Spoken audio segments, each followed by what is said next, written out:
Okay, I did do a review yesterday, but one, I don't particularly like what I did. One, I was trying to do no spoilers, and I always do spoilers. So who am I kidding here? Also, why are my headphones on? I'm not listening to anything. Also, the timing was such that as I'm doing the recording, pretty much it turned into worst day ever so far. Worst case scenario with a car, it's gonna take a few $1,000s to get it back up and running. So we're having to look at either getting a new car or figuring out some way to pull in like $9,000 to get a new engine. So, but it's just kind of blew the entire thing. So I'm gonna start this over.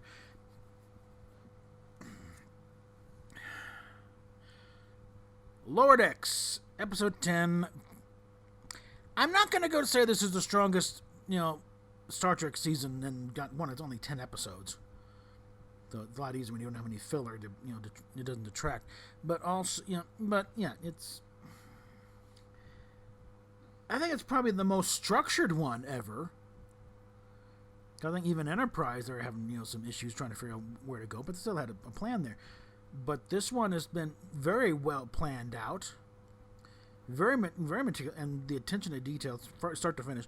And actually, because there's stuff that gets started in the first episode that pays off as in this one. So it really will pay to go back and rewatch this series now.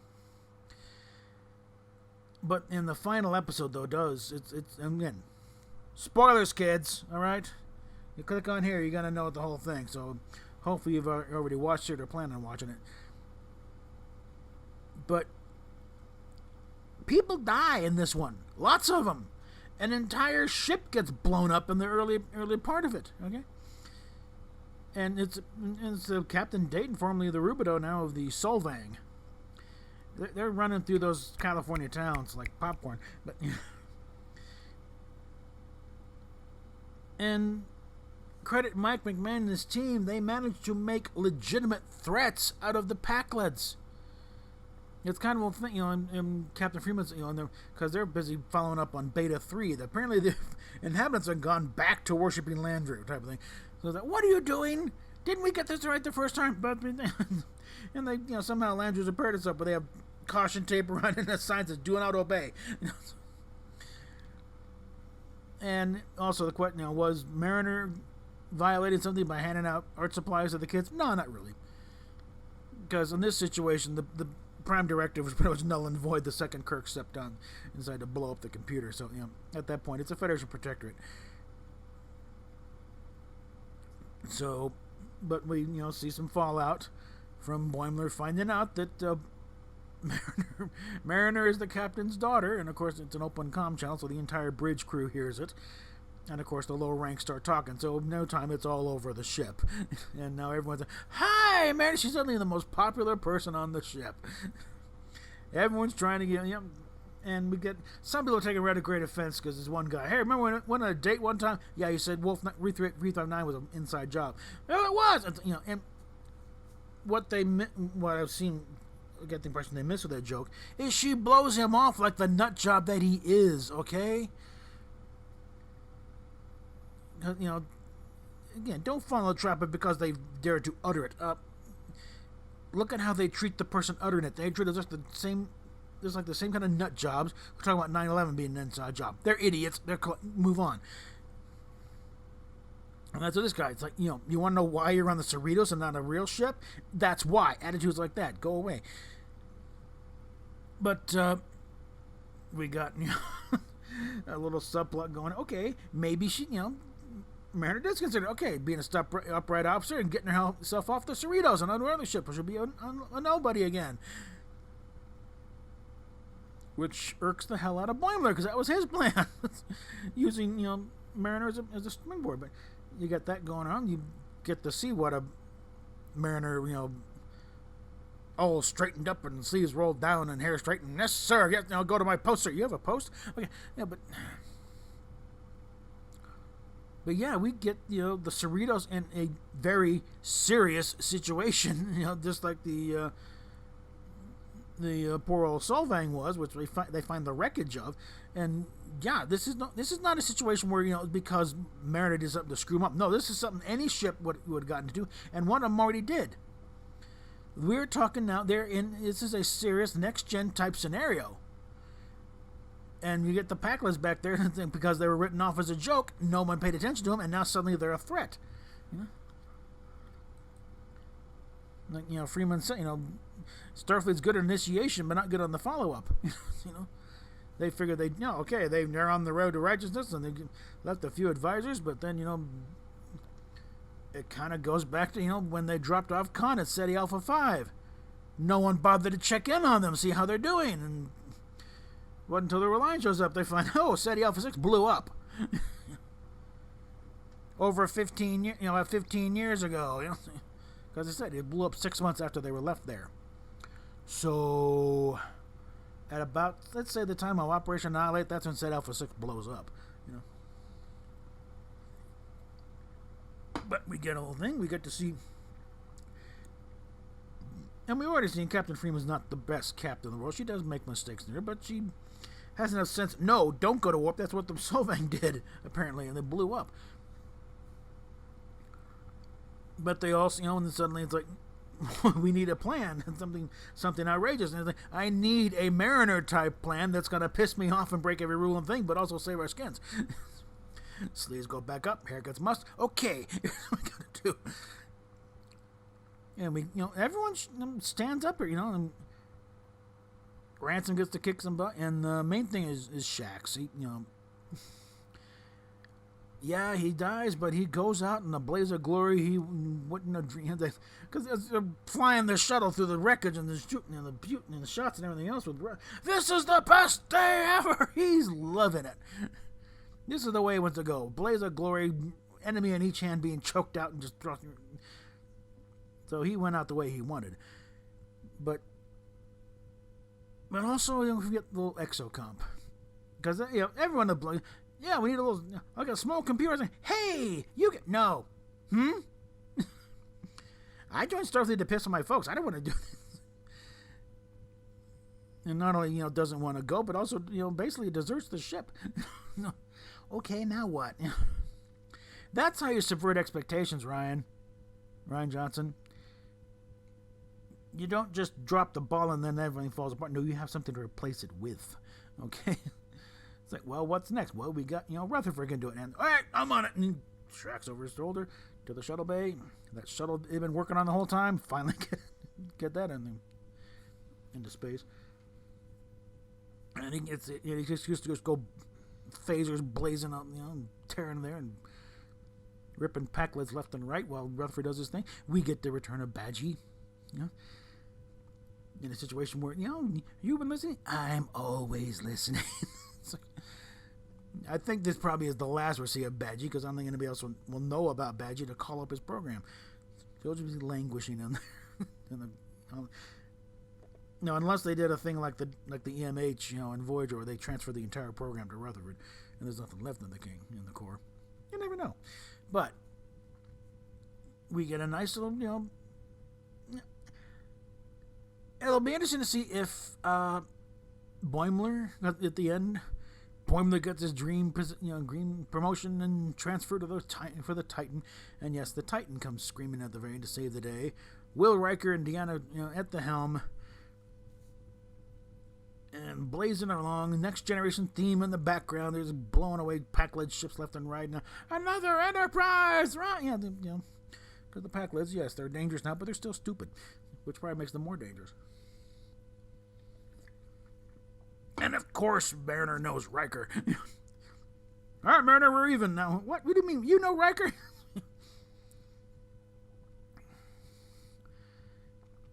And as Trekkers pointed out on there, it's, if we start piecing things together here and there, it is entirely like, well, I don't know, maybe Freeman was on the Enterprise with, but or if we're really going to extrapolate here, because we figured if this was back when Freeman was an ensign, Riker would have been a lieutenant or something, as tutor, so could have been the Pegasus, or the Hood or something, something in between, because Riker's been around a little bit, so. We finally got, but Freeman, they finally come to a conclusion that, okay, the stuff that she came up with, Freeman would have lost her command for doing that, but it works. It's the kind of thing you need somebody around who is willing to break a rule or two to get things done. And that's what what's what Mariner does. It's like she doesn't care whether she's wanting to get results. So basically, they agree to work with her. It's like Mariner be a little more cognizant of the rules, but basically she'll be there to give Captain Freeman plausible deniability when something when she tries pulls something that overall is kind of right, but again is violently against the rules. And Rutherford and Tendi get to start over because part of the process of blowing the ship up, Shaq, basically Badgie decides to try and take Rutherford with him as they get ready to blow up the lead Packard ship, and Shaq sees catch what's going on, rips off the implant, throws Rutherford back in the shuttle, and literally kicks it out the wall, out of the back into space. And that's a little touch that the force field comes up, so nobody's sucked out. But as they watch it thing drifting away just before the thing blows up. So yeah, we may have seen the last of Badgie for that, if that was a situation where they transferred the entire program into Rutherford, along with the virus to blow up the ship. But yeah, I think they did the funeral and the coffin the whole night, so they may have even recovered his body. So, but I think Shax is gone, and they went out the way he wanted to go out. Fired, blazing ship. Just he said, "This is the best day ever." And as far as refitting the Cerritos, tell me the whole thing. No, I wanted just about pretty much the way it was before. I hate going. Every time a ship comes out, it turns into some kind of sovereign class thing.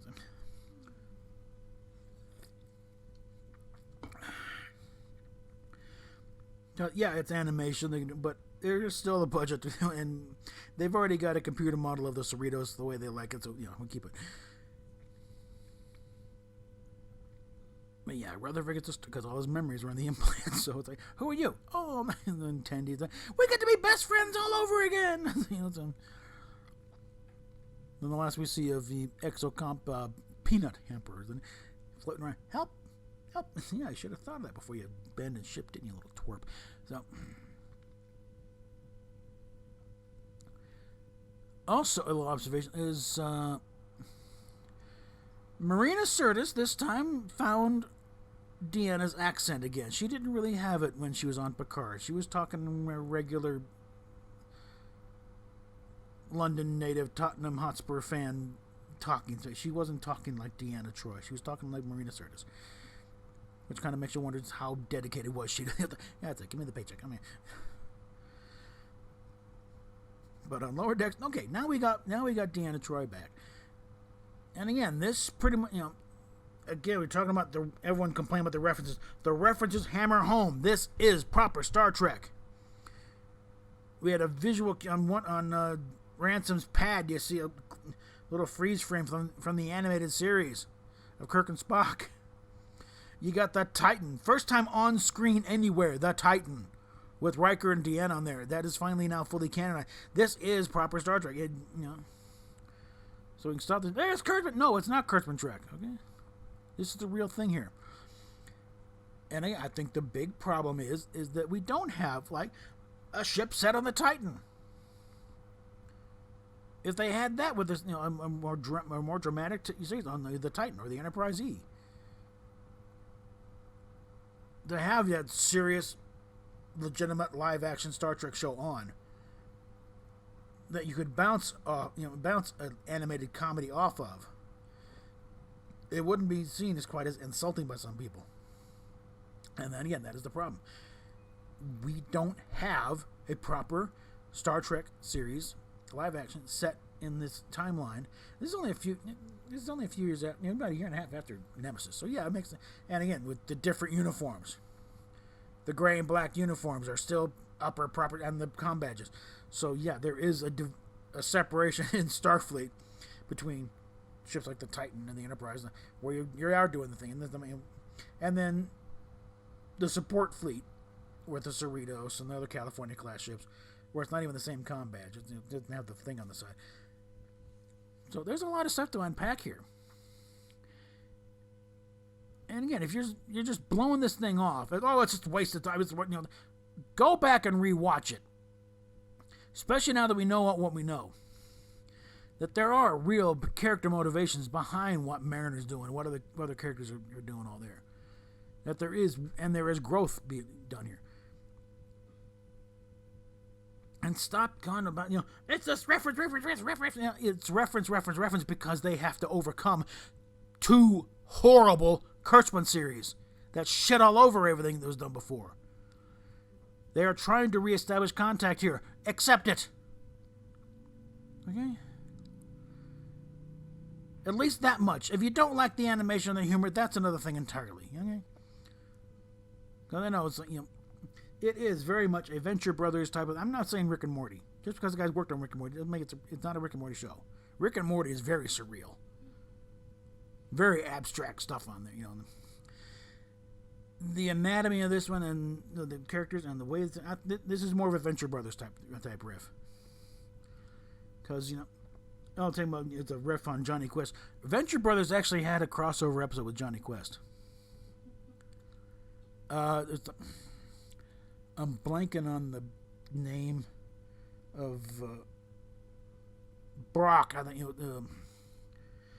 is Patrick Warburton's character on Venture Brothers. He was, Race Bannon was his hero. Okay, he was trained under Race Bannon, and so they have little. I've seen clips. I haven't seen the episode itself, but I've seen the clip.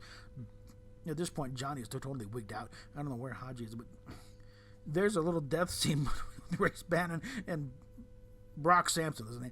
He's there. Oh, Race, don't do it. You're always my best student, Brock. Whatever. So that sort of thing, So,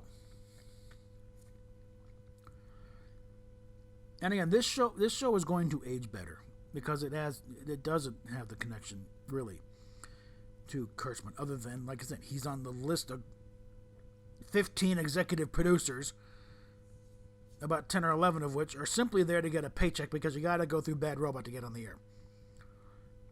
But you look at the end credits, and it's the same on the other shows. We're not releasing anything particularly outlandish here, but the very end of the credits, it says, that Star Trek and Star Trek Lower Decks are trademarks of CBS, and Viacom CBS.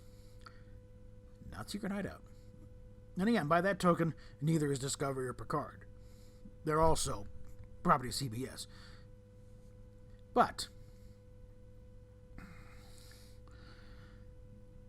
again, with it being an animated show that is dirt cheap to produce, it doesn't have to bring in the same kind of numbers that a Discovery or Picard needed to do to justify the cost.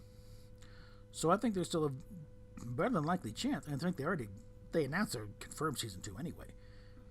But there's no reason to go back on that now.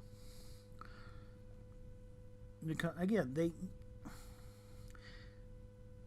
all they got to do is monitor the thing, like sites like this, another one, and they'll notice. No, people are starting to speak up for Lower Decks. Sites that are still very much against Discovery and Picard. People like to accuse Trek yards, or they're just shows. No, they're not that type of site, for one thing. They are ship analysis mostly. But you get them in the thing talking about the shows themselves. No, Samuel and with Stewart don't consider Discovery or Picard all that great. In fact, that's when I picked up the whole thing. When I abbreviate Discovery, I say DSC. I don't say STD. Because I got from Stewart, this is Star Trek Discovery is not Star Trek. Keep Star Trek out of it. It's just Discovery. That's why I do that. STD sounds like. I know, it's a very unfortunate name change because, they obviously think, oh my God. It's Star Trek gonorrhea. Okay. But, Sorry. There's the adventures of the Starship Chlamydia. Or the Starship Syphilis. Well, no, that's a little bit obvious, But, yeah. And imagine once the axe finally falls from Emma Watts onto Alex Kurtzman's pointy little head, and they start scraping away secret hideout from it, and put Picard and Discovery in their own little alternate universe. Lower Decks is still going to stand out, and again, they lose the secret hideout credit at the end, and all the umpteen names of executive producers are crowding up the credits.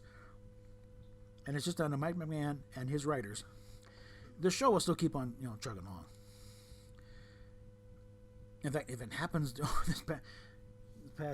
this coming period here,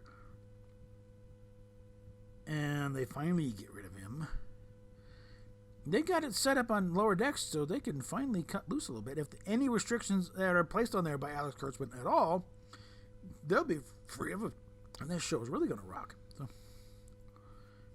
but also, something that, going off on a tangent or something that Doomcock pointed out in his latest one. For those who say, "Oh, Discovery Season 4 is a go, it's going to be..." Why didn't they announce it on the New York Comic-Con panel? They announced Janeway being in Prodigy. They said not a word about a Season 4 Discovery. Doug Jones shaves his head in preparation for playing Saru, because it'll make it just easier to shave his head. He's still got a very full head of hair. I mean, not as long as mine, but he's getting close. He's getting competitive. He's getting pretty big, Thatcher ginger hair up there. So no one's getting ready to shoot anything. So anybody who says, they're already shooting, bull.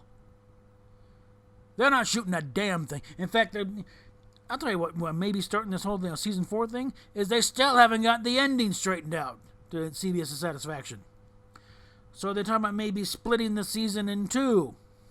There's your Season 4 right there. It was supposed to be Season 3, but they couldn't get the thing straightened out in time. So pick a good spot to end Season 3 on with okay, and then finish the rest of it later. We're still, after assuming there was going to be like another 10 episodes of Season 3, we're still in the air. Like, first season of the original series was 29 episodes. So you're going to start, it lasted 3. No, it lasted the equivalent of one season of the original show, stretched out over 3 or 4 years. But yeah, things are going wacky in the world of Star Trek over Paramount because, Emma Watts, along with Sherry Redstone, want Kurtzman gone. It's just how to pull it off without getting themselves in trouble in the process because of that damn contract the Moonves saddled them with. I mean, one possibility, this is something that Tom brought up over on Midnight's Edge, is the fact that the Kurtzman's contract is with an entity that no longer exists. His contract was with CBS. Viacom CBS is now a different company, and the fact that I think they're starting to shift all of the Star Trek stuff back over to the Paramount side of the house. He didn't have a contract with Paramount. So that might be a way for them to get him out the door. Because apparently they have tried to buy him out. He won't buy. He likes where he's at. And why wouldn't he? He's getting paid oodles of bucks for producing crap. Sitting on his ass. Well, or I think in the case of Lower Decks, not even doing that much. He's just sitting back there. Kind of like a Bobcat Goldthwait thing, wakes up with a crack of noon, commutes down to the mailbox, hello, check, and goes back into bed,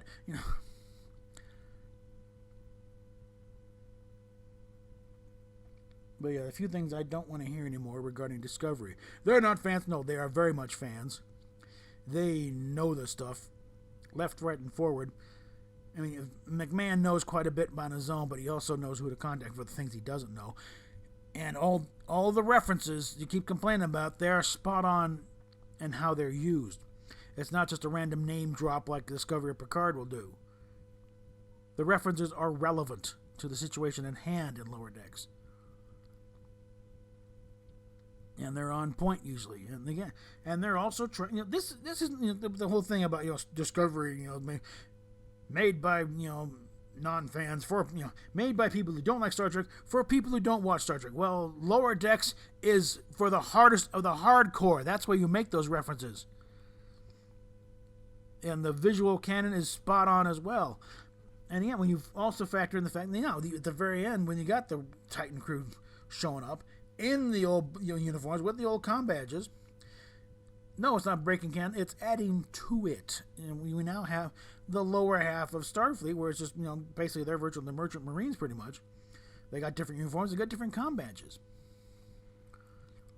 And for those of you who want to make one at home, it's real easy. If you can find a cheap, preferably not a metal one, because that'd be real hard to cut. But you basically take an old comm badge, probably one of the movie ones, because it'd be easier to deal with. But you just cut off the stuff on the side and just leave the delta. There's your comm badge. And I've got a few of those, Lower Decks, style uniforms on my watch list on eBay. So, and first thing I'm doing is changing the comm badge. But yeah, this. Again, I think the one. Have you ever seen a stronger ending on a Star Trek show? Well, yeah, but also it was back in the days when they didn't do like season finales. It just happened to be the last episode this season. But it's probably the strongest effort in quite a while. If only in the fact that the producers in this case knew what the hell they were doing from the get-go and kept with it. Contrast that with Discovery, where they're flailing in the wind as the fan response comes back getting more and more hostile. And suddenly it's like, oh, we're doing Mirror Universe now. Okay, and no, we're not seeing Spock in there. Hello, Spock. It's Well, so are these guys. So yeah.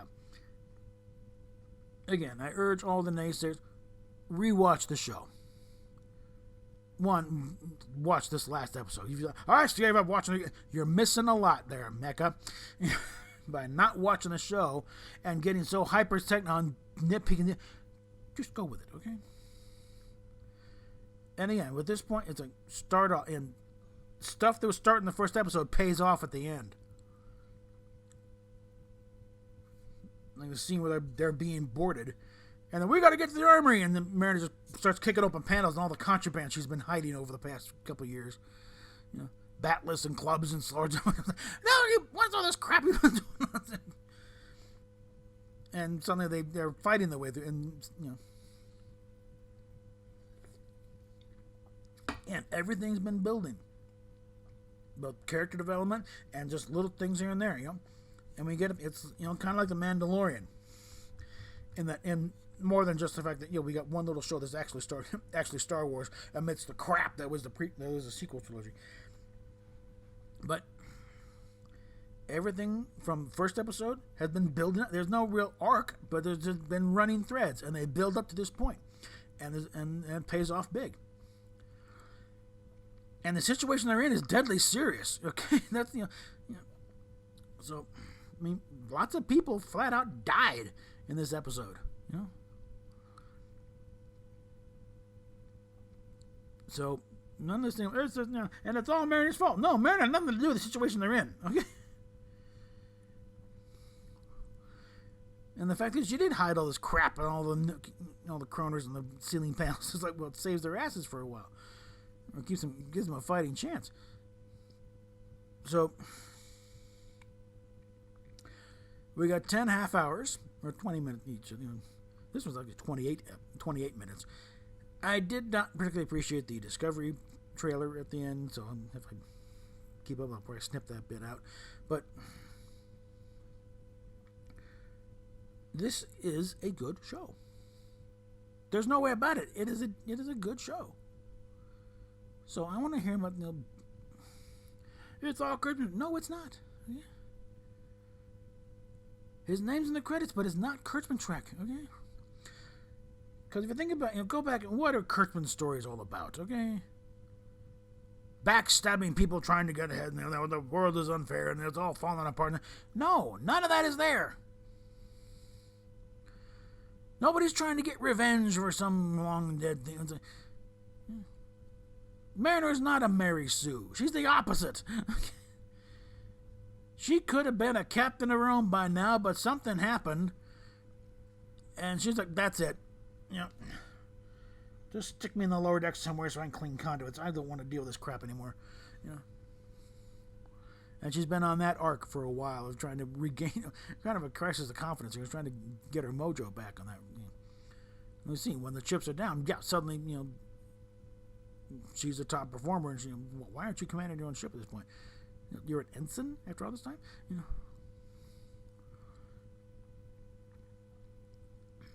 So I'm going to wrap this up here. We're going to be way too over. So, PayPal, Patreon down below, and Subscribestar, and yada yada. And especially the PayPal, because we're probably going to need that in the next few days, because I managed to clean up one discrepancy on my credit report that's apparently holding back and getting a line of credit with the garage to get the thing done, but I don't know how long it's going to take for it to clear.